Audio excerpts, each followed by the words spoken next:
ये दे रखे हमें, और हमें चाहिए प्रायिकता ए बार की जब बी बार घटित हो चुका हो। 4 उत्तर दे रखे हैं इसमें, ठीक। तो हम यहाँ से जो हमारे पास फॉर्मूला है इससे संबंधित, प्रतिबंधी प्रायिकता से संबंधित, उसे काम में ले लें। ये होगा ए बार व बी बार की प्रायिकता अपॉन इसकी प्रायिकता, ठीक। अब जो चॉइसेस हैं, जो उत्तर है, उसके अंदर ऐसा कुछ नहीं है। मैं यहाँ बता दूं कि जो चॉइसेस हैं वो ये है, तो हम इसी के अनुसार इसे आगे है ना सॉल्व करेंगे। 1 माइनस प्रायिकता ए जब बी घटित हो चुका हो, एक चॉइस ये है, एक चॉइस है इसकी, दूसरी चॉइस, एक चॉइस है और एक चॉइस है ए की प्रायिकता जब, अब एक काम करते हैं हम, ये दोनों स्वतंत्र घटनाएं हैं ना, ये तो हमने लिख ही दिया। उसके अलावा एक काम और करते हैं इसमें कि जब ये दोनों स्वतंत्र, तो ये ए बार बी बार भी स्वतंत्र घटनाएं होंगी।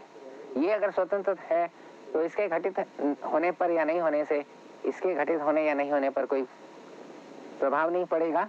तो ये किसके बराबर लिख सकते हैं हम, ए बार के इसके बराबर लिख सकते हैं, ठीक। और मैं उत्तर के अनुसार चल रहा हूं इसके अंदर, और ये हमारा होगा 1 माइनस ए की प्रायिकता। अब जो हमें चॉइस दे रखी है उसके अनुसार देखें, ये किसके बराबर होना चाहिए, क्योंकि ए और बी स्वतंत्र है तो 1 माइनस ए की प्रायिकता के ये बराबर आ गए, यानी ये चॉइस ठीक है।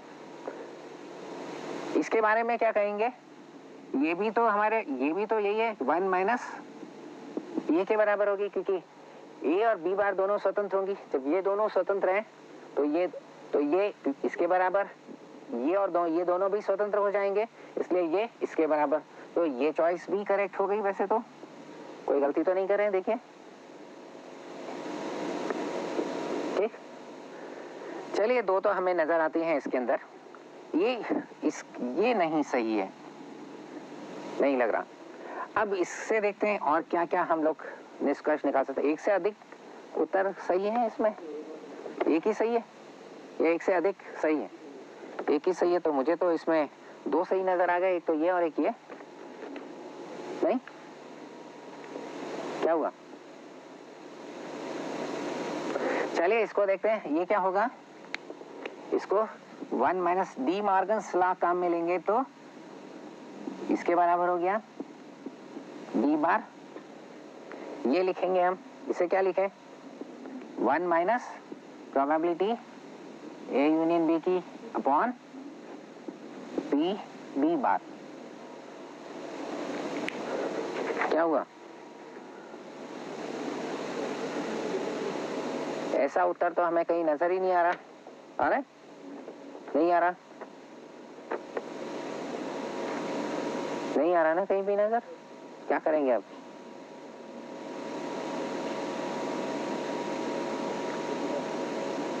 हम ये देखें कि ये दोनों आपस में बराबर हो सकते हैं या नहीं हो सकते हैं ना, ये तो नहीं है, तो ये ठीक है, हमने ये दोनों उत्तर ले लिए, ठीक। अब आप बताओगे कौन सा उत्तर सही है, तो मैं उसी के अनुसार उसको और इसको चेक करके बता दूं। उत्तर भी लेकर आना चाहिए था इसमें, ठीक है। हमारे हिसाब से जो हमने कहा ये दोनों स्वतंत्र हैं तो इसके बराबर होना चाहिए, वो हमने लिख दिया इसमें। जो फॉर्मूला है उसके अनुसार इसे इस प्रकार लिखा, ठीक। और ये डी मॉर्गन्स लॉ से, और इसको, एक मिनट, ये ऊपर ही तो आएगा, नीचे नहीं, ये यूं आएगा, ठीक है ना, 1 माइनस ये आया। ये किसी के बराबर नजर आता है, नहीं आ रहा ना नजर, ठीक। तो हमारे अनुसार ये दो उत्तर सही हो गए।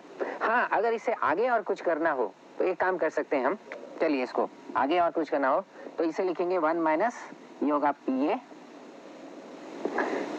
प्लस बी की प्रायिकता माइनस प्रायिकता ए व बी की अपॉन, और इसे 1 माइनस पी बी बार लिखा जा सकता है, सॉरी, ये लिखा जा सकता है। चलिए, जब जरूरत होगी तब लिखेंगे, अभी नहीं, अभी छोड़ देते हैं इसको। अब इसके बाद में अगर हम इन दोनों पदों को एक साथ लेते हैं, इसको और इसको एक साथ लेते हैं, तो 1 माइनस पी ए और इसको कैसे लिख सकते हैं हम, P A into P B, क्योंकि ए व बी स्वतंत्र, मैं आगे है ना करके बता रहा हूँ। चलो हमने ये ले लिया तो उसके बाद आगे इसको सिंप्लीफाई करेंगे तो क्या चीज हमें मिलेगी। तो यहां से हो गया 1 माइनस पी ए प्लस, अब पी बी, ये माइनस का चिन्ह बाहर है इसमें, ठीक है, तो माइनस बाहर ही रहने देते हैं हम, ये पी बी हुआ minus P A into P B लिख लें इसको। अब एक काम करते हैं, हम इसको मिटा दें हम, क्योंकि ये तो देख ही चुके हैं किसके बराबर आया था। इसे P A into P B कर लिया अपॉन प्रोबेबिलिटी बी बार की। पी बी कॉमन आ जाएगा यहाँ से, प्रोबेबिलिटी बी की 1 माइनस पी ए, जो ये रहा 1 माइनस पी ए, ये किसके बराबर, तो 1 माइनस पी ए कॉमन, अंदर बचेगा 1 माइनस पी बी, यहाँ से ये कॉमन ले लीजिएगा 1 माइनस पी ए जो कॉमन आ गया, बचेगा 1 माइनस अपॉन ये पी बी बार, ठीक, और 1 माइनस पी बी किसके बराबर है, पी बी बार के 1 माइनस, तो ये इससे कैंसिल हो गया, बचा क्या 1 माइनस पी, वही जो अभी लिख रहे थे हम, इसकी कोई आवश्यकता नहीं थी। तो क्या उत्तर हुए हमारे पास में, ये दो उत्तर सही हैं, ठीक। एक ही हम, और भी किसी के प्रश्न है, आज तुम लोग कल भूल आए थे, कह रहे थे कुछ नहीं लाए, चलिए। हमें इसमें 4 प्रश्न हैं, इन पत्रों को इन पता लिखे लिफाफों में डालने के प्रयोग हैं इसके अंदर। इन पत्रों को इन पता लिखा लिफाफों में डालना है, ठीक, ये भी कर लेते हैं क्योंकि ठीक है इसमें।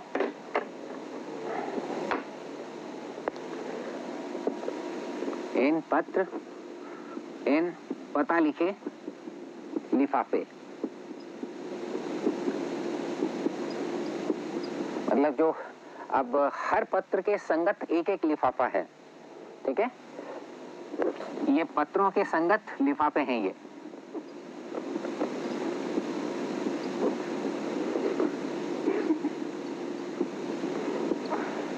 पत्रों को हम लिफाफों में डालेंगे, डालना रैंडम होगा, यादृच्छिक होगा ये, ठीक है, कोई सा भी पत्र किसी भी लिफाफे में डाला जा सकता है। कुल कितने तरीकों से पत्र हम लिफाफे में डाल सकेंगे, कुल स्थितियां कितनी होंगी, पत्रों को हमें जो है लिफाफों में डालना है ना,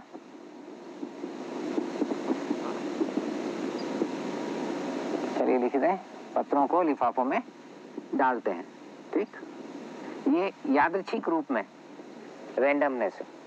तो कुल तरीके कितने होंगे, सबसे पहले तो यही देख लेते हैं, बाकी फिर उसके बाद प्रश्न देखते हैं। कुल तरीके कितने हो गए, ये लिफाफे हैं हमारे पास में, पत्रों को इसमें डालना है, पत्रों को इसके सामने हम अरेंज कर लेते हैं, तो जमा देते हैं इसमें, ठीक है, क्रम से। कितने तरीके से इन पत्रों को, जो पत्र जिस लिफाफे के सामने गया उसमें डाल देंगे हम, ठीक। तो अगर हम इन पत्रों को यहाँ व्यवस्थित करना चाहें इसके सामने, तो तरीके होंगे हमारे पास में n फैक्टोरियल। तो पत्रों को n लिफाफों में डालने के कुल तरीके n फैक्टोरियल हो गए। तो जो भी प्रोबेबिलिटी हम निकालेंगे उसका ये डिनोमिनेटर हो गया, ठीक। अनुकूल स्थितियां घटना के अनुसार, तो पहला हमारा है सभी n पत्रों को लिफाफों में डालने की, सभी पत्र सही लिफाफों में जाएं, सही लिफाफों में, मैं शॉर्ट में लिख दिया, सभी पत्र सही लिफाफों में, ठीक, जाने की प्रायिकता क्या होगी। अब ये जो n पत्र हैं सही लिफाफ, सभी पत्र अगर सही लिफाफों में जाते हैं तो एक ही तरीके से हम डाल सकते हैं, ठीक है। तो ये प्रायिकता होगी हमारी 1/, अनुकूल स्थिति इसके लिए एक ही होगी, कुल स्थितियां n फैक्टोरियल, ठीक। दूसरा है कम से कम एक पत्र को गलत लिफाफे में डालने की प्रायिकता, कम से कम एक पत्र गलत लिफाफे में,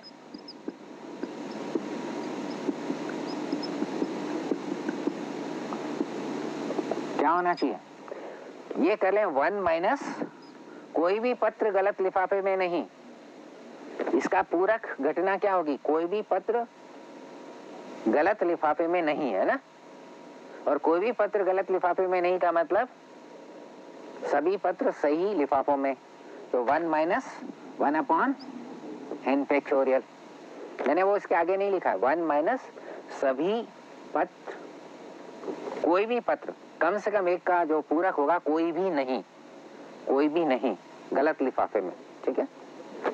तीसरा जो प्रश्न है इसमें, सभी पत्र गलत लिफाफों में,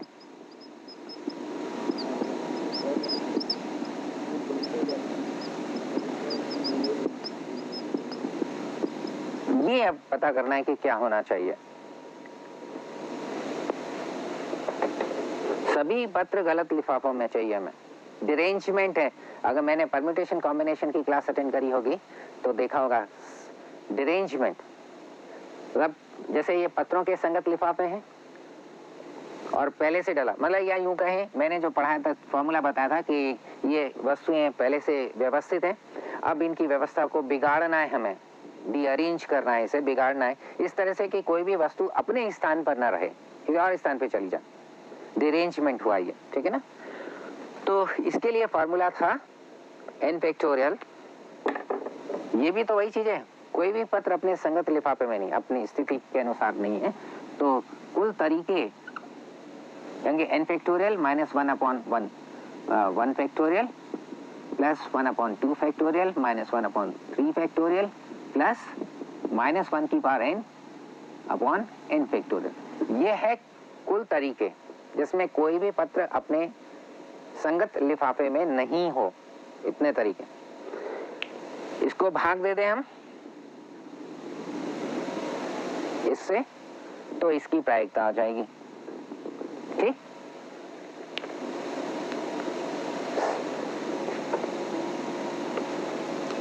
कम से कम एक पत्र सही लिफाफे में जाए,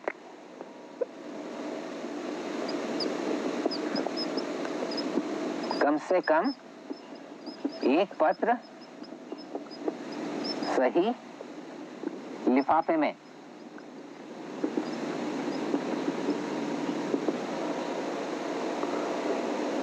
क्या उत्तर होना चाहिए?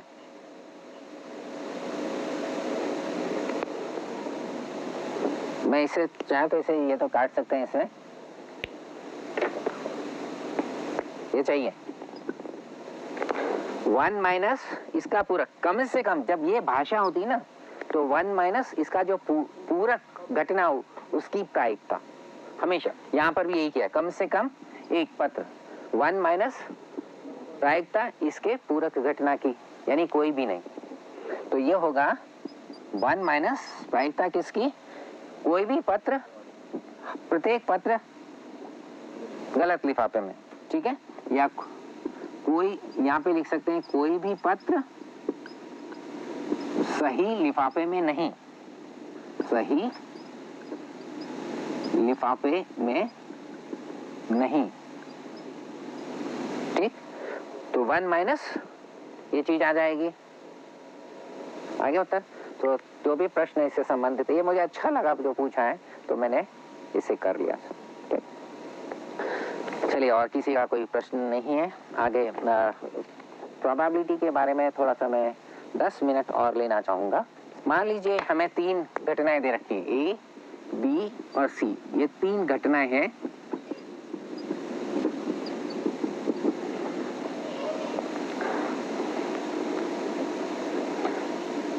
एक घटना वस्तुतः यथार्थ है, एक घटना एग्जैक्टली यहाँ पे ये यथार्थ एक घटना, यथार्थ तय आएगा, एग्जैक्टली एक घटना, ठीक है।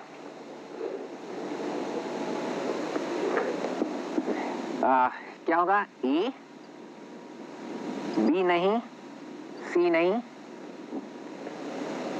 में ये जो वर्णन है घटना का उसे सांकेतिक रूप में लिख रहे हैं, जो घटनाएं हैं हमारी ABC इनकी तरह A व B नहीं, C नहीं, या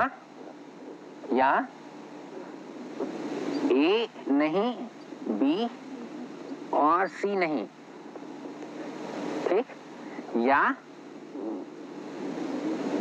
A नहीं व B नहीं है और C हो गई, ठीक है।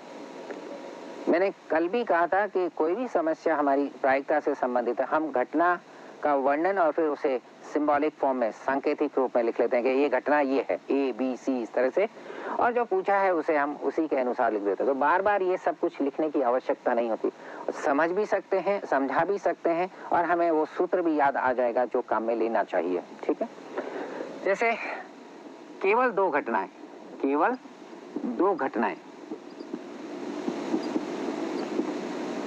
बिल्कुल उसी तरह से केवल दो घटनाएं क्या होंगी, A व B लेकिन C नहीं, या A व B नहीं और C, या A नहीं व B और C, और कुछ हो सकता है। देखिए हम क्या कर रहे हैं, यहाँ पर तीन में से एक घटना ले रहे हैं। तीन में से अगर एक घटना लेते हैं तो तरीके 3C1 यानी तीन होंगे, 1, 2 और 3, ठीक। अब इसमें केवल दो घटनाएं ले रहे हैं, 3C2 तरीके से A व B में से, ABC में से केवल दो लेनी है, तो इतने तरीके से वो दो घटनाएं, तीसरी तो नहीं होनी चाहिए ना। और 3C2 का मान होगा 3C1 के बराबर, जो है 3, 1, 2 और ये 3 हो गए। मैं शास्त्र में ये भी बताता जा रहा हूँ कि कहीं हमारे कोई केस छूट तो नहीं गया है, कोई स्थिति छूट तो नहीं गई हमसे, ठीक।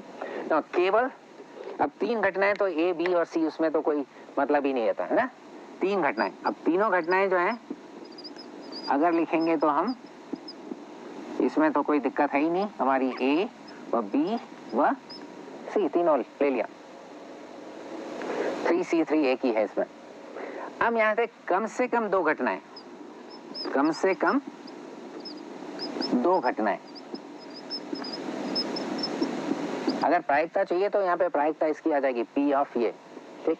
कम से कम दो घटनाएं, ये हो गया हमारा दो वाला, तो ले ले A व B, C नहीं, या A और B नहीं व C, या ये लिख रहा हूं मैं, A बार व B व C साथ में, ये तो हो गई दो, कम से कम दो है, दो हो गई सारी, या फिर तीनों हमारी ये आएंगी यूनियन A व B व C,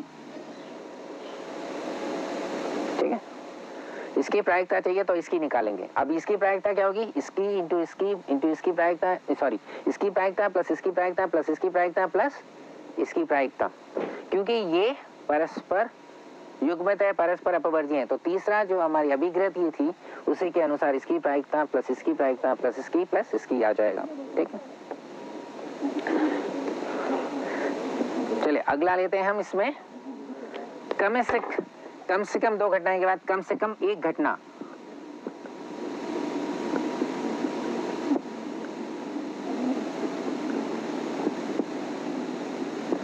अब कम से कम एक घटना में तो क्या होगा, एग्जैक्टली एक घटना, दो घटनाएं, तीन घटनाएं। तो यहां पर अगर इसके अनुसार लिखेंगे, जैसे हमने ये लिखा है, इसमें तो यही लिखना पड़ेगा, तो इसमें लिखेंगे तो ये होगा एक घटना या दो घटनाएं, केवल एक घटना है, या केवल दो घटनाएं, या तीनों घटनाएं, यानी इन सब का यूनियन यहां पर आएगा, वो तो बहुत बड़ा हो जाएगा इसको। और मैंने अभी थोड़ी देर पहले ही बताया था, किसी ने प्रश्न पूछा था तो मैंने ये था, कम से कम एक को कैसे करेंगे, अगर प्रायिकता चाहिए तो 1 माइनस इसका पूरक प्रायिकता, 1 माइनस इसके पूरक की प्रायिकता।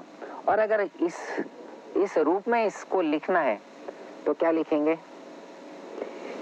इनमें से किसी भी नहीं, कोई भी नहीं का की पूरक घटना, न तो ये न ये न ये, उसका पूरक, ए नहीं व बी नहीं और सी नहीं, तीनों नहीं, और तीनों नहीं का पूरक क्या होगा, कम से कम एक, तो ये कम से कम एक आ गई। ए नहीं, बी नहीं और सी नहीं, और उसका पूरक कम से कम एक, ठीक है ना। तो इसकी प्रायिकता लिखेंगे, अगर इसकी प्रायिकता चाहिए तो इसकी, और इसकी प्रायिकता होगी प्रोबेबिलिटी। अगर मान लो मैं इसकी प्रोबेबिलिटी लेना चाहूँ, ये लिखना चाहूँ, तो ये होगा इसकी प्रोबेबिलिटी, और ये होगा 1 माइनस इसका नहीं है ना, ये प्रोबेबिलिटी ए बार वो बी बार सी बार, क्या जाएगा। बाकी तो खैर प्रश्न है, प्रश्न के अनुसार, ठीक है। चलिए मैं अब थोड़ा सा, अब इतनी सारी हमने सेट्स के बारे में, समुच्चय के बारे में तो ले ही लिया, ये समुच्चय तो थे हमारे वैसे, तो समुच्चय सिद्धांत के बारे में ज़्यादा चर्चा करने की तो आवश्यकता नहीं है शायद। 11वीं में सभी ने ढंग से थोड़ा सा पढ़ा है, समुच्चय के बारे में आइडिया तो है, या कुछ लोग ऐसे भी हैं जो समुच्चय के बारे में जानते नहीं हैं। 11वीं का कक्षा का है ये। चलिए फिर भी आज के दिन अब समुच्चय ही पूरा कर लेते हैं। 11वीं की किताब लेकर देखिएगा, उसमें से प्रश्न वापस करिएगा थोड़े बहुत, ठीक। तो समझने के लिए कम से कम अनसॉल्व मत करिए, जो उदाहरण उसमें दे रखे हैं वो सब पढ़ लीजिएगा, तो यही काफी है उसके लिए। वस्तुओं का संग्रह है, ठीक है, लेकिन संग्रह में भी हम संग्रह को कहेंगे सुपरिभाषित संग्रह। वस्तुओं का सुपरिभाषित संग्रह। वैसे तो कुछ लोग वस्तुओं का संग्रह भी कह देते हैं, लेकिन ये शब्द भी इसके साथ में है। संग्रह में तो फिर कोई भी संग्रह है वो समुच्चय हो गया। वैसे तो ठीक है, हम संग्रह कर लेते हैं वस्तुओं का, तो हमारे लिए एक सेट ही तो हुआ। इंग्लिश में कई बार हिंदी में कह देते ना ये सेट है पूरा, सेट के सेंस में, वो सेट में सामान्यतः सभी मान के चलते हैं एक जैसी वस्तुएं होती हैं, लेकिन यहाँ भिन्न भिन्न वस्तुएं भी हो सकती हैं। मान लो भिन्न भिन्न वस्तुएं में 5 व्यक्तियों को देना है तो सेट बना के देते हैं ना, सेट में वो वस्तुएं, ठीक है। तो वस्तुओं का संग्रह ही सेट है, मतलब समुच्चय है वैसे तो, लेकिन इसमें एक हम जब गणितीय रूप दे रहे हैं इसे, उसमें हमें इस संग्रह में, मान लीजिए जब हम संग्रह की बात करते हैं तो किसी और से कहें कि बताओ ये वस्तु इस संग्रह में है या नहीं, दिखाई पड़ता है तो बता देंगे वो, लेकिन वैसे अगर शब्दों में उसमें बताया है किसी को ऐसा संग्रह, तो उसको अगर ये लगे कि ये वस्तु इस संग्रह में हो भी सकती है, नहीं भी हो सकती, तो वो समुच्चय नहीं हुआ। संग्रह तो होगा लेकिन समुच्चय नहीं होगा वो, ठीक है। इसलिए ये शब्द है सुपरिभाषित।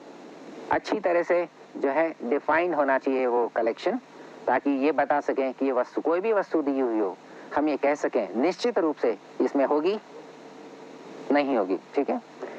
उसमें उदाहरण तो दिया होगा किताब में। मान लीजिए हम टॉप 10 एक्टर्स के कलेक्शन की बात करें और अलग अलग लोगों से कहें तो सबके कलेक्शन अलग अलग होंगे, एक तो नहीं होगा ना, ठीक है।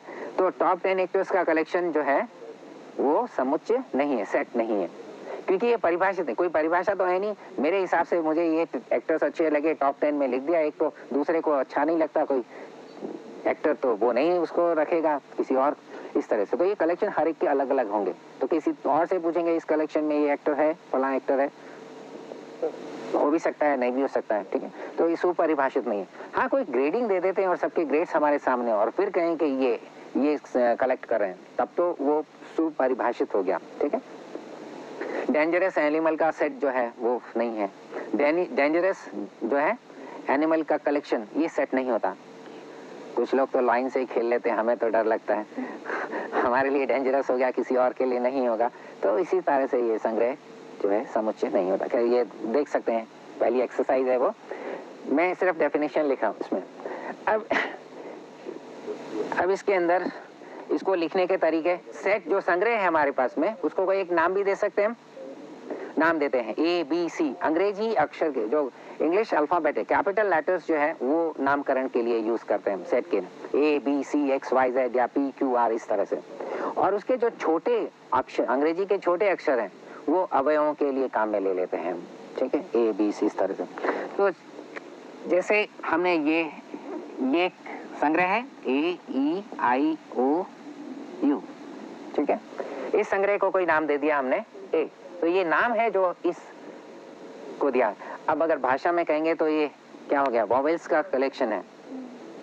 वॉवेल्स, स्वर, अंग्रेजी वर्णमाला के जो स्वर हैं उनका संग्रह है। तो ये सुपरिभाषित तो है ही है, ठीक। ये नाम, ये अवयव कहेंगे, इन्हें हम अवयव कहते हैं। समुच्चय, अब मैं शॉर्ट में लिखूंगा, ये समुच्चय ए के अवयव। इस पार्ट को हम ऐसे लिख सकते हैं, ए बिलोंग्स टू ए। ये इस समुच्चय में है, ये इस समुच्चय ए, समुच्चय ए का अवयव है। अवयव शब्द का में लेंगे, या ए समुच्चय ए में है, ऐसे भी कह सकते हैं।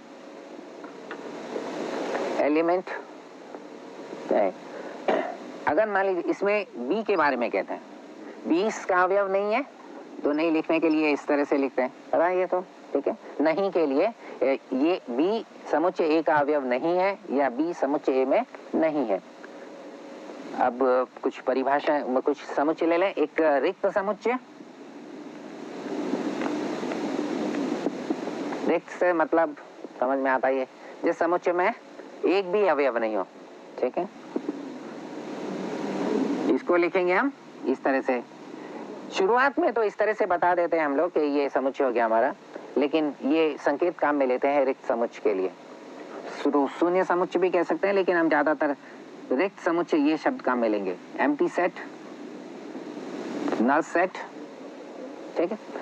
समुच्चय के जैसे जो संग्रह है हमारा, ये सारे एलिमेंट्स ले लिए, वस्तुएं ले ली या जो भी है, कॉमा से उसे सेपरेट किया, कर्ली ब्रैकेट्स के बीच में लिखा, मंझला जो कोष्ठक है, मंझला कोष्ठक ही कहते हैं ना इसे, उनके बीच में लिखते हैं। इस तरीके से किसी समुच्चय को लिखना या संग्रह को बताना, कहता है समुच्चय का जो रिप्रेजेंटेशन है, निरूपण है, वो ये कौन सा रूप कहलाएगा?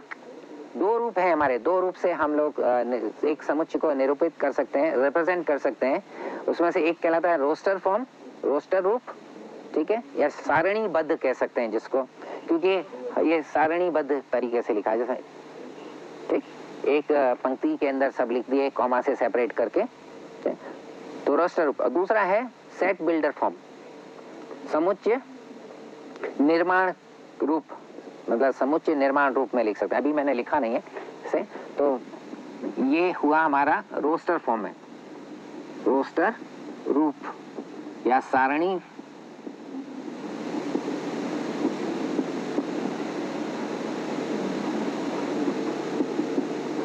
समुच्चय का निरूपण है ना। मैं फिलहाल तो लिख रहा हूं समुच्चय का निरूपण। इसी को हम लिख सकते हैं इस प्रकार, एक अवयव कोई सा भी, जिसे नाम दे दिया x, अब x के कई नाम हो सकते हैं, जैसे चर राशि होती है उसी तरह से सच है। इस प्रकार x क्या है, थोड़ा सा यहाँ पे एक प्रॉपर्टी, गुणधर्म लिखेंगे जिसको संतुष्ट करते हैं ये सारे अवयव, और इसके अलावा कोई और नहीं करता, ठीक है। वॉवेस x जो है अंग्रेजी वर्णमाला का स्वर है। थोड़ा सा अजीब सा लगेगा क्योंकि यहाँ x लिख दिया, x क्योंकि अब x तो हमें अंग्रेजी वर्णमाला का ही लगता है ना इसमें, तो थोड़ा सा अजीब सा लगेगा यहाँ पे x। लेकिन हमारे पास में चाहे तो एक काम करते हैं, कोई एक संकेत ले लेते हैं। अगर किसी को कोई परेशानी हो रही है, एक अंग्रेजी वर्णमाला का अजीब सा लग रहा है ना ये ना? तो चाहे तो एक काम करें, हम कोई एक संकेत ले लेते हैं, कोई सा भी एक, जिसका अंग्रेजी वर्णमाला से लेना देना, एक वस्तु सी नजर आएगी हमें, और ये वस्तु क्या है, अब यहाँ पर भी यही चीज लिखें, ठीक है ना। अब नहीं लगता है कुछ अजीब सा इसके अंदर। तो हमने इसी समुच्चय को एक दूसरे रूप में लिखा। ये समुच्चय, इससे जो हम पूरे समुच्चय का निर्माण कर सकते हैं, ये बता सकते हैं कि इस संग्रह, इस समुच्चय के में कौन कौन से अवयव हैं, इसे निर्माण कर सकते हैं ना, ठीक। तो इसको इस तरीके से लिखने का मतलब, हम इसे लिख रहे हैं समुच्चय निर्माण रूप में, ठीक है। कैसा होता है वैसे समुच्चय निर्माण रूप? एक एलिमेंट x जो इस तरह की, ये प्रोबेबिलिटी नहीं है, ये प्रॉपर्टी का p लिया हुआ है, प्रॉपर्टी गुणधर्म का ये में से लिया है, प्रॉपर्टी का p है, गुणधर्म जिसको हिंदी में कहते हैं इसमें x, वो सारे अवयव x जो इस गुणधर्म का पालन करते हैं, जो भी वो सब इस संग्रह में है, ये इस समुच्चय के अंदर है।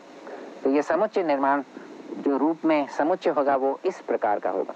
कुछ लोग सच दैट इस प्रकार को इस तरह से लिखने की बजाय इस तरह से भी लिख लें, इसको इस प्रकार भी लिखा जा सकता है। ठीक है, ये हम ये या ये कोई सा भी तरीका काम में ले सकते हैं। इसमें प्रॉपर्टी जैसे यहाँ बताई है वैसी आ जाएगी, जो भी होगी। तो इसमें अब मैं परिमित समुच्चय थोड़ा ले। परिमित समुच्चय वो समुच्चय जिसमें अवयवों की संख्या निश्चित होती है। परिमित समुच्चय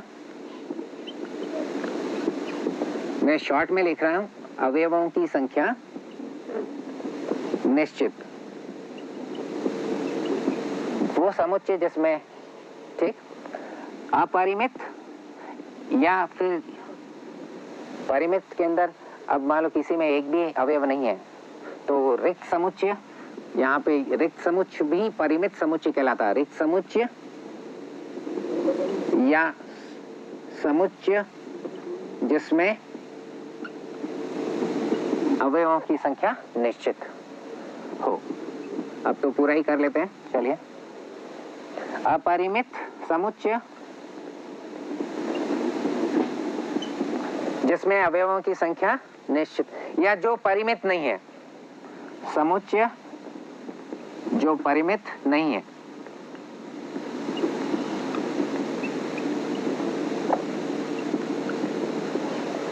उदाहरण के रूप में जो मैंने पहले लिया था वो परिमित था, तो इसका एग्जांपल ले लेते हैं। 1 2 3 यह अपरिमित है।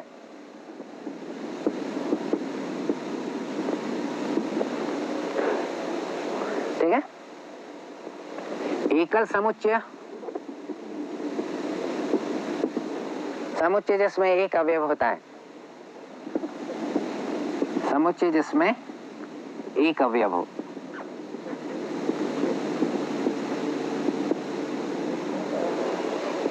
अब उप समुच्चय की बात करते हैं हम। उससे पहले एक काम करते हैं, समान इसमें क्रम का कोई महत्व नहीं होता। ए जैसे 1 2 3, बी 1 3 2, क्रम की का कोई महत्व नहीं है। ए और बी जो समुच्चय हैं बराबर होंगे। क्रम की इंपॉर्टेंस नहीं है किसी भी क्रम में, इंपॉर्टेंस है कि कौन कौन से अवयव इस कलेक्शन में, इस समुच्चय के अंदर है। तो ये दोनों बराबर। एक सी हमारे पास में 1 1 2 3, तो सी भी इसके बराबर है।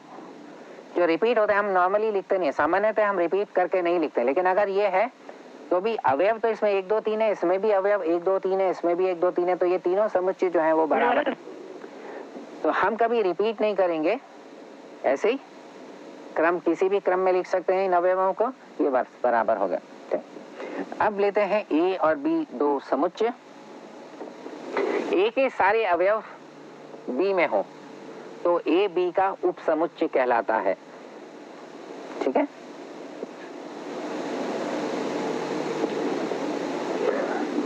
ए व बी दो समुच्चय हैं। ए का प्रत्येक अवयव गणितीय रूप अगर लेते हैं तो x belongs to A implies x belongs to B। सो यदि ऐसा हो, इसका मतलब ये होता है ए का प्रत्येक अवयव B में है और A का B में है, तो हम कहेंगे A B का उपसमुच्चय है। A हम कहते हैं कि A B का उपसमुच्चय है और इसे इस प्रकार लिखते हैं सबसेट। ठीक है, इसे इस प्रकार लिखा जाता है। ए और बी बराबर हो, ए और बी बराबर है तो हम क्या लिख सकते हैं, यदि ए के का प्रत्येक अवयव बी में हो, बी उपसमुच्चय ए का, ए अगर बी का उपसमुच्चय बी ए का उपसमुच्चय बी ए का है तो क्या होगा, ए का प्रत्येक अवयव बी में, बी का प्रत्येक अवयव ए में, यानी ए और बी में समान अवयव है। के अनुसार हम कह सकते हैं फाई रिक्त समुच्चय प्रत्येक समुच्चय का उपसमुच्चय होता है। इसको हम तर्क से कहते हैं। इसका ऐसा कोई भी, इसमें तो एक भी अवयव नहीं है, इसका कोई भी ऐसा अवयव नहीं है जो इसमें ना हो। अगर कोई दो समुच्चय दे रखे हैं, इसका जैसे ए है और ये बी है, अगर इसका कोई भी अवयव ऐसा नहीं है जो इसमें ना हो तो इसका क्या मतलब निकलता है, इसके सारे अवयव इसमें हैं। ठीक है, तर्क के हिसाब से कहते हैं। तो अगर इसके सारे अवयव इसमें हैं तो ये इसका उपसमुच्चय हो गया। तो वही तर्क यहाँ पर है, इसका कोई सा भी अवयव ऐसा नहीं है जो इसमें नहीं हो। अब इसमें है ही नहीं कोई तो नहीं होगा ना, इसका मतलब इसके सारे अवयव इसमें हो गए, ये इसका उपसमुच्चय होगा। और ए के सारे अवयव तो ए में होंगे ही, इसलिए ए बी का ए का समुच्चय। तो प्रत्येक समुच्चय अपना ही उपसमुच्चय होता है। दे दो यदि ए बी का उपसमुच्चय है लेकिन ए बी के बराबर नहीं है तो ए बी का उचित उपसमुच्चय कहलाता है, का उचित उपसमुच्चय कहलाता है।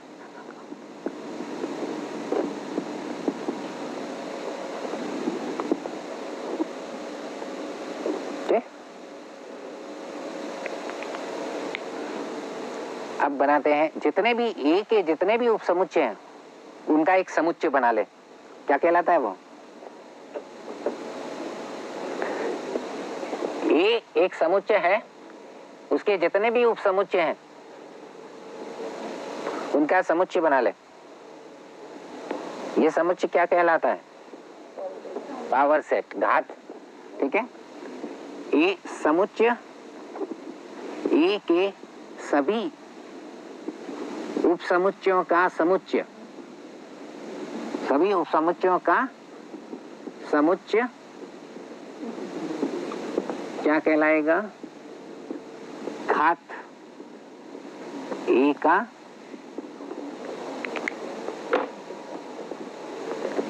का घात समुच्चय। और जिसे हम इस प्रकार लिखते हैं पावर सेट, इंग्लिश में घात समुच्चय का मतलब पावर सेट। तो पावर सेट का पी लेके पावर सेट ऑफ पी लिखा हुआ है, प्रोबेबिलिटी नहीं है ये। ठीक है, तो ए का घात, तो मान लीजिए ए में हमारे पास में एक दो ये दो अवयव है, ए का पावर सेट इसके उपसमुच्चयों का समुच्चय, एक उपसमुच्चय तो फाई होगा ही, दूसरा उपसमुच्चय एक एक अवयव लेकर बनाए, ये एक समुच्चय है जिसके अवयव इसमें है तो ये इसका उपसमुच्चय हो गया। ठीक, दो ये समुच्चय जिसके सारे अवयव इसमें है तो ये इसका उपसमुच्चय हो गया, यानी एक एक अवयव लेके उपसमुच्चय बनाए हमने। और प्रत्येक समुच्चय अपना ही उपसमुच्चय होता है, इसके सारे अवयव इसमें, ये उपसमुच्चय, ये चार आ गए, चार उपसमुच्चयों का समुच्चय ये इसमें। अगर ए में ये नंबर ऑफ एलिमेंट्स इसके अवयवों की संख्या को बताता है, ये ए में कितने अवयव हैं इसे बताता है। तो पावर सेट ऑफ ए में कितने अवयव होंगे,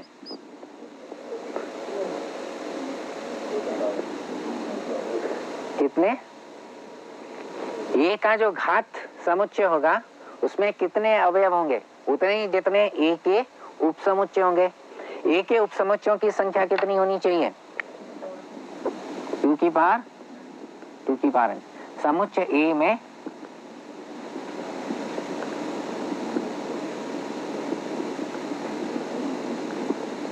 ये परिमित समुच्चय है, तो ये सूत्र हो गया इसमें। और अगर परम्यूटेशन कॉम्बिनेशन का कंसेप्ट काम में लेंगे तो आराम से आ जाएगा। ए के एक भी एलिमेंट, एक भी अवयव नहीं लेके उपसमुच्चय बनाए तो NC0 उपसमुच्चय बनेंगे। अगर एक एक एलिमेंट को लेकर समुच्चय बनाया जाए, एक एक एलिमेंट को लेकर समुच्चय बनाया जाए तो NC1 उपसमुच्चय बन जाएंगे। ठीक है, समुच्चय बनेंगे तो वो उपसमुच्चय। ऐसे दो एलिमेंट लेके इसके दो एलिमेंट लेके समुच्चय बनाए तो NC2 समुच्चय बनेंगे, मतलब NC2 उपसमुच्चय इसके। इस तरह से सभी एलिमेंट को लेकर अगर इसका एक उपसमुच्चय बनाया जाए तो इतने बनेंगे, और ये टोटल हमारा 2 की पावर n के बराबर होता है। अब कुछ हमारे ऑपरेशंस को ले लें। एक सार्वत्रिक समुच्चय की बात कर लें, फिर set operations. Universal set capital U से इसे रिप्रेजेंट करते हैं, प्रदर्शित करते हैं, और ये होता है एक सेट। ये एक हमारा आधारभूत समुच्चय है। एक समुच्चय, जो भी समुच्चय हम लोग कंसीडर करते हैं वो सारे के सारे उसके उपसमुच्चय होंगे। मतलब ये एक आधारभूत समुच्चय है, और जितने भी समुच्चय हमारे सामने आया जो हम कंसीडर कर रहे हैं वो सब के सब इसके उपसमुच्चय होंगे। तो ऐसा समुच्चय जिसके बाकी सब उपसमुच्चयों, बाकी सब जिन्हें हम स्टडी कर रहे हैं, जिन्हें हम कंसीडर कर रहे हैं, उनकी बात चर्चा चलेगी और दूसरे नहीं। ठीक, जैसे अगर हम सिर्फ पॉजिटिव नंबर्स के बारे में ही या ऐसे समुच्चय ले रहे हैं जिसके अंदर सिर्फ धनात्मक पूर्णांक हो, ऐसे समुच्चय ले रहे हैं, बहुत सारे हैं जिसमें केवल धनात्मक पूर्णांक होते हैं, तो इन सभी समुच्चयों के लिए जो सार्वत्रिक समुच्चय होगा वो होगा धनात्मक पूर्णांकों का समुच्चय। ठीक है, इस तरह से ये तो यहाँ तक हमारा हो गया। अब इसके बाद में कुछ सेट ऑपरेशंस की बात कर ले। ठीक है, तो ए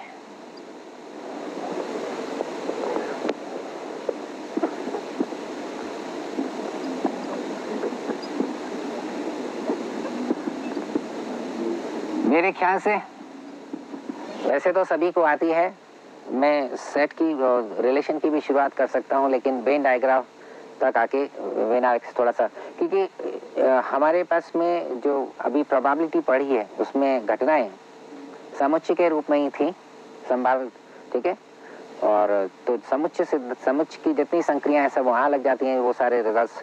वेन आरेख द्वारा भी कई चीज़ों का हम हल निकाल सकते हैं, तो वेन आरेख तक इसके बाद में आते हैं। तो इसमें सबसे पहले तो सम्मिलन यूनियन आ जाएगा। क्या कहते हैं आप, सम्मिलन कह दीजिए, संघ कह दीजिए, इंग्लिश में यूनियन। जो नोटेशन काम में लेते, संकेत काम में लेते हैं, वो ये लेते हैं। ये यूनियन के लिए संकेत है। दो समुच्चय हैं, उनका यूनियन इस प्रकार बताएंगे, या उनका सम्मिलन इस प्रकार होगा। और इसकी परिभाषा भी बताइए साथ में। यूनियन में तो यूनाइट ही करते हैं, सम्मिलन या संघ दोनों का, तो दोनों के अवयव ले लिए, मिला लिए, एक समुच्चय बन गया, वो ये होगा। अब चूंकि अवयवों को हम दोबारा नहीं लिखते, तो जो अवयव दोनों में होगा उसे एक बार लिखेंगे, जो इसमें है वो तो लिखना ही है, जो इसमें है वो भी लिखना है। ठीक, तो परिभाषा इसकी इस प्रकार होगी, वो सभी एक्स का समुच्चय जो इस प्रकार है, एक्स में ए में है या बी में है, ये इसकी परिभाषा हो गई। ठीक है, सर्वनिष्ठ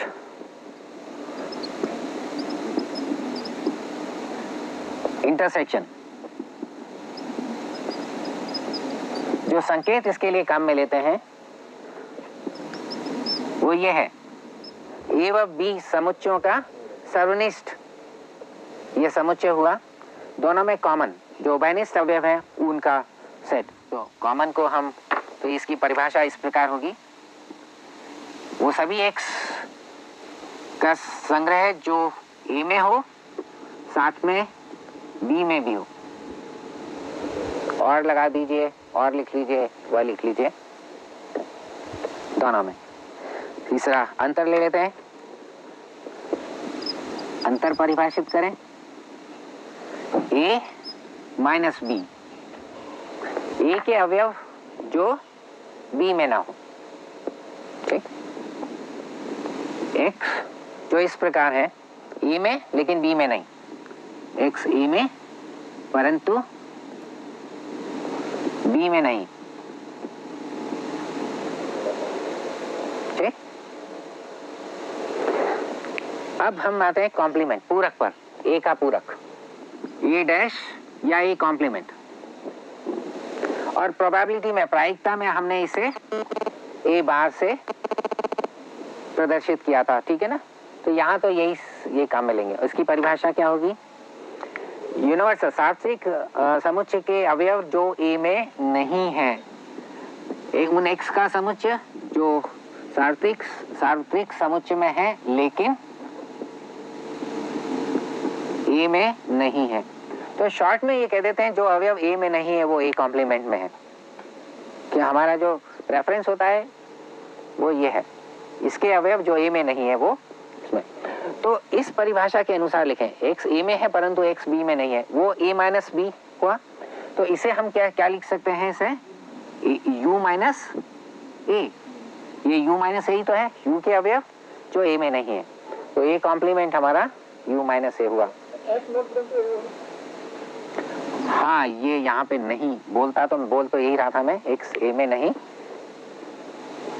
लेकिन भी शब्द कम में लिया हुआ है, ठीक है। तो u माइनस ए हो गया। वेन आरेख की बात कर लें हम। इसमें वेन आरेख में सार्वत्रिक यूनिवर्सल सेट को जो है वो हम एक आयत से रिप्रेजेंट करते हैं, प्रदर्शित करते हैं। और जो उसके बाकी दूसरे समुच्चय, एक क्लोज्ड फिगर, बंद जो है कर्व वक्र द्वारा, वो ज्यादातर सर्कल ही है, लेकिन अगर हमें सर्कल ड्रॉ करना मुश्किल होता है तो कोई सा भी क्लोज्ड फिगर बना लेते हैं हम। उसके अंदर जो भी है वो ए, जैसे ये ए है तो अंदर जो भी है बिंदु वो सब ए के अवयव कहलाते हैं उसमें, ठीक है। अगर हमें अवयव दिखाने होते हैं, कुछ अगर परिमित हैं तो बता देते हैं बिंदु से, और नहीं तो सिर्फ वैसे ही लिखते हैं, ठीक। यूनिवर्सल सेट को आयत से बताएंगे। और जैसे ये यूनिवर्सल सेट हो गया। प्रायिकता में जो सैंपल स्पेस था, सर्व प्रतिदर्श समष्टि, वो सार्वत्रिक समुच्चय की तरह लिया जाता है उसमें, ठीक। ये यहाँ पर ए, चूंकि एक ही सेट में ले रहा हूँ इसलिए इसे ए कह दिया उसमें। ए के अगर अवयव बताने होते तो अंदर बिंदु पर आके उस बिंदुओं पे नाम लिख देंगे उसके, 1 2 3 4 या ए बी सी जो भी है उसके अंदर, और नहीं तो ये हो गया ये। तो इसमें अब हम जितने भी हमारे पास में सेट पर संक्रियाएं थी, यूनियन, इंटरसेक्शन, वो सब यहाँ बता रहे हैं, ठीक। तो सबसे पहले कॉम्प्लीमेंट ही ले लेते हैं। चलिए, जब यहाँ ए बता दिया तो ए का कॉम्प्लीमेंट ए डैश। तो जो छायांकित, मैं अब छायांकित ही बनाता हूँ इसमें, वो यू के वो अवयव जो ए में नहीं है। तो यू के ये अवयव ए में नहीं है। तो जो लाल हिस्सा है ये, इसको छायांकित कह दीजिए ए डैश, ठीक है।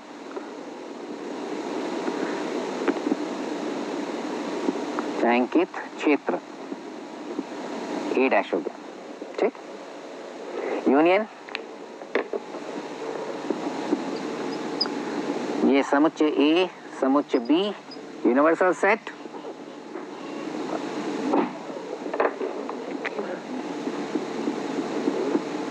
ए यूनियन में ए और बी दोनों के एलिमेंट्स को हम कंबाइन कर लेते हैं, यूनियन उनका। तो ये मैंने बताया है वेन आरेख पर A union B. A intersection, ये ए सेट, ये बी सेट, इंटरसेक्शन बताना है हमें। दोनों के कॉमन एलिमेंट, उभयनिष्ठ अवयवों का समुच्चय। उभयनिष्ठ ये है, ये वाला हिस्सा, ये हो गया, ठीक। ए माइनस बी,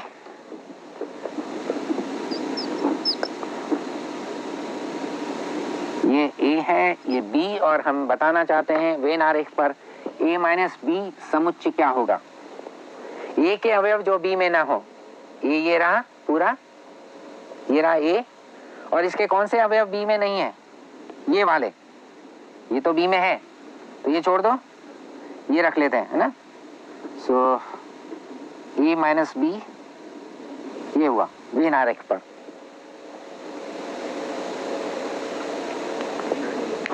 सारे ऑपरेशंस आ गए, कॉम्प्लीमेंट, यूनियन, इंटरसेक्शन और डिफरेंस हो गया।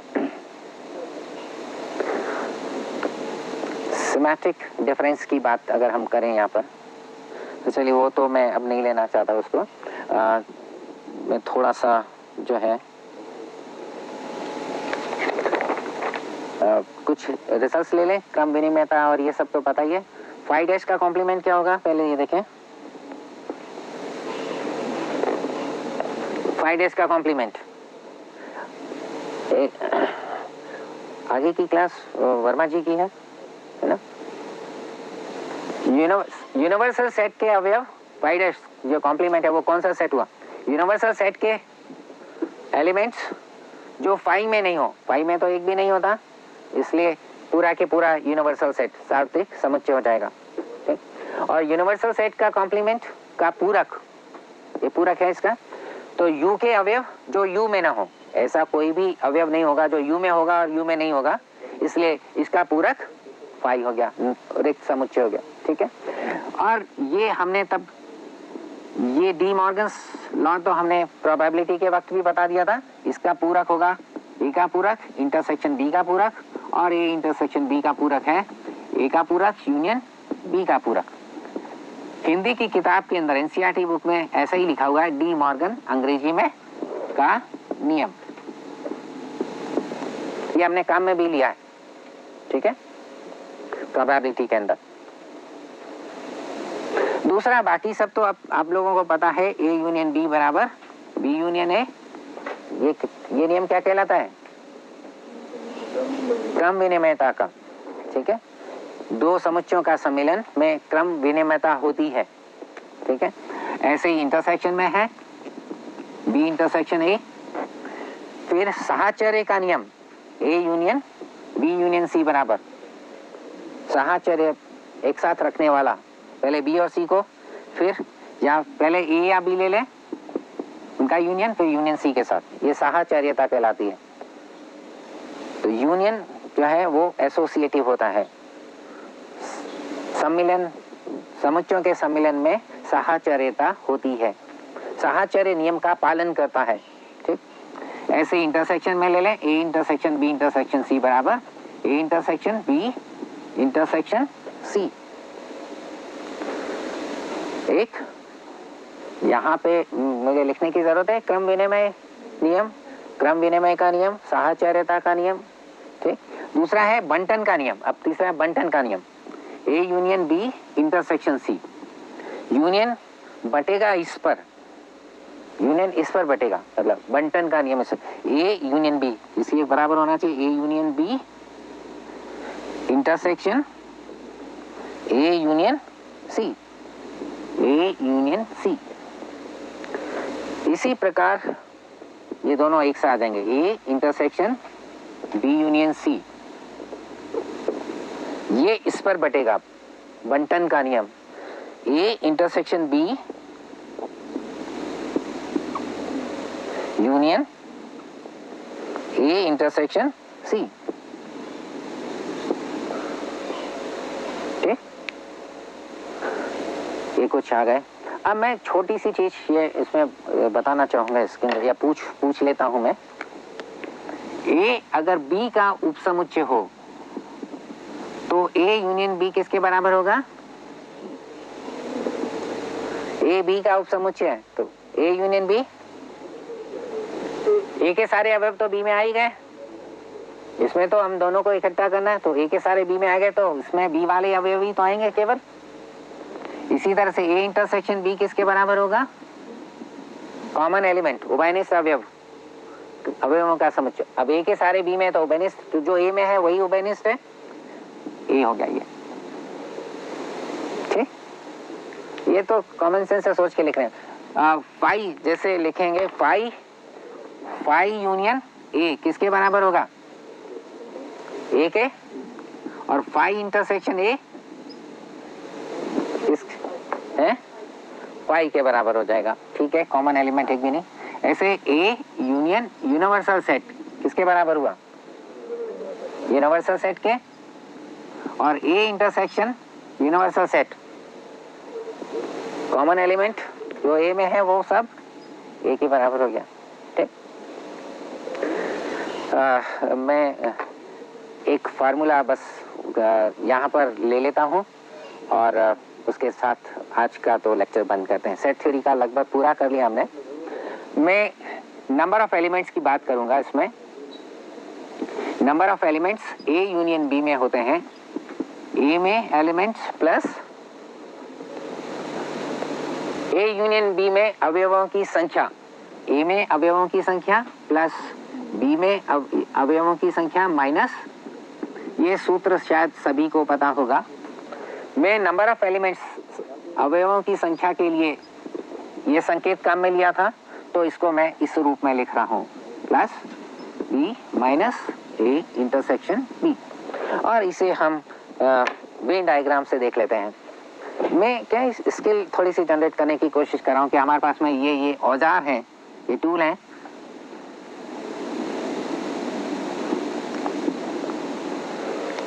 ए यूनियन बी क्या होना चाहिए? ए यूनियन बी हमारा ये होगा, ये है ना। चलिए ये प्लस ये, लेकिन ये वाला हिस्सा जो दोनों में है इसमें भी काउंट कर लिया हमने और इसमें भी काउंट कर लिया, इसमें और इसमें भी कर ली जब हमने ये प्लस ये किया। तो इसको 2 बार काउंट किया, जबकि हमें तो 1 बार करना चाहिए था, तो 1 बार इसमें से कम कर दिया। ठीक है, तो ये फॉर्मूला आ गया हमारा।